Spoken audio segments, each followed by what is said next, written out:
just only, ngayon po ay tumigil na ako sumayaw na grabe. Noon po sumasayaw ako na grabe. Wala akong ano, kaya nag-millions, nag-viral ang mga videos ko. Sa TikTok po ay doon po ako kilala sa TikTok. Naging famous po ako sa TikTok. Ang dami akong endorsement sa TikTok na umabot po ng 7 endorsement.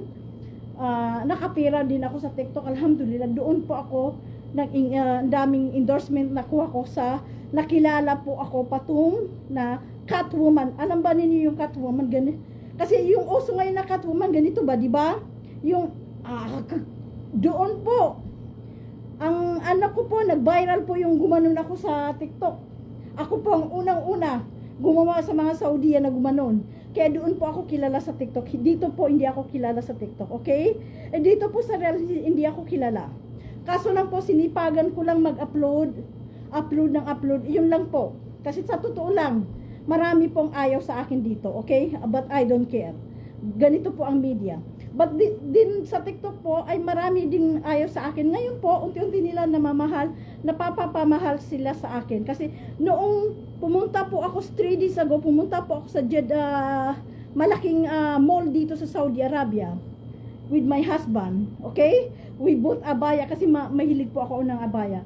4 po, experience ko lang po ito ang mga Saudiya, mayayaman. Tinitingnan nila ako sa mall. Hindi sila mapakali, pumunta sa akin. Sabi nila, binuksan pa na ang cellphone nila. Inti Patum, sinabi nila, Inti Patum. Sabi nila, ikaw si Patum sa Patum sa TikTok. I said, no. I lie. Kasi ayaw kong ayaw sabihin ako ang Patum kasi sumasayaw ako sa TikTok po. Tapos sabi niya, la, Inti Patum, ikaw talaga. Sabi ko, is muskil, anong problema kung ako yan? Wallahi, inhag ako ng 4 na Saudiya. They loves me. Hindi ko akalain. Experience ko lang po ito kasi ako po ay kilala sa TikTok, okay? As a Patum. As a Catwoman. Tapos po, alam ba ninyo? Biniti nila ako at saka hinahag na ako mga Saudi. Grabe po, parang na-feel ko po, iba pala ang feeling na kapag may nakakakilala sa'yo, especially mga Saudiya po. Hindi basta-basta mga Saudiya po na ihahag ka nila. Wala! Never sila mag-hug. Kaso lang inahag nila ako na binabusa-busa nila ako. Ang busa pa ay casing, Sabi nila, I love Fatum in TikTok.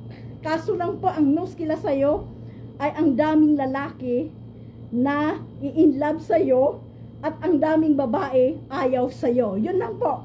Kasi po, ganun lang po ang media. Alam ba ninyo na siya si Mr. sabi niya, anong ginawa nila sa'yo? Sabi ko, nakilala ako isang Patum. Kaso lang po, minsan po, lumalabas ako naka-sunglasses, okay? Kasi para hindi po ako, takot din ako sa mga Saudiya po. Yung ibang Saudi po, hindi maganda ng ugali. May Saudiya din na magandang ugali. Hindi lahat sila ay magagandang sa loob po.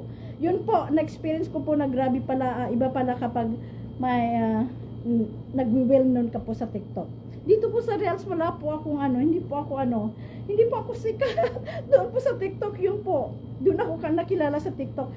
Ang TikTok ko po ay sa baba ay grabe po yung millions ko. Sa baba po. Grabe po yung millions ko. Parang addict na ako sa millions, okay? Kaya hindi po ako nagtaka sa ibang mga buzzer ko dati. Dati po yung mga buzzer ko dito. Unang-una po nag-upload ako dito sa Reels. Grabe po ang mga buzzer ko, mga Maranao po. Grabe po. Grabe po yung mura sa akin. Nagsabar po ako, ay be patient, okay, kasi ganito po. Ayaw nila sa akin. Ngayon po, alhamdulillah, wala akong buzzer ngayon. Nag-PPM lang sila sa akin, ganito. Ang dami akong na-block. Doon po ako nakakuha ng depression. Wala. I got depression, these Reels, okay? But alhamdulillah, kinaya ko po. Na-hospital po ako, sa totoo lang, in-hospital pa ako ni Mr. kasi sadness. Yung mga nare-receive ko na, nagda-drive ako na, mamatay ka sana, matay ka, pantabin disgrasya ka sa lala, namatay ka. Ito po ang mga buzzers ko na mga Maranao. Ang mga mura nila sa akin, hindi ko matanggap. Nyatay ka, pantabin disgrasya. Thank you po, thank you for the stars. Muna, hello, muna sukran po, sukran kapis. Sukran po sa stars. Yun po, alhamdulillah, na hindi po ninyo alam na hindi ko sinabi na I got depression in Hirels. Kasi yung nangyari sa akin na mamaranaw po na grabe po yung mura sa akin na mamatay ka sana, mabangga ka sana, tigyan. Lango-lango sinasabi nila sa akin, magmamaranaw ako na kunti, okay? But alhamdulillah, I'm okay now. I'm okay now. Natanggap ko na yung mga yun po, alhamdulillah na natanggap ko na ang mga mura ninyo sa akin, okay? But don't judge huwag kayo mag-judge alatul. Kasi alhamdulillah po marami dati po ang dami akong basa. Ngayon po alhamdulillah. Sana wala pang basa kasi ang dami akong na-block, alhamdulillah, okay? At yung GCash po, sasabihin ko lang po sa inyo ang GCash kung kailan po ako magbibigay ng GCash. Kasi una po nagbigay na ako ng GCash ng 30% po, alhamdulillah. At next time po magsasalita ako kung kailan ako magbibigay ng GCash. Hindi ngayon po. Okay, salamat.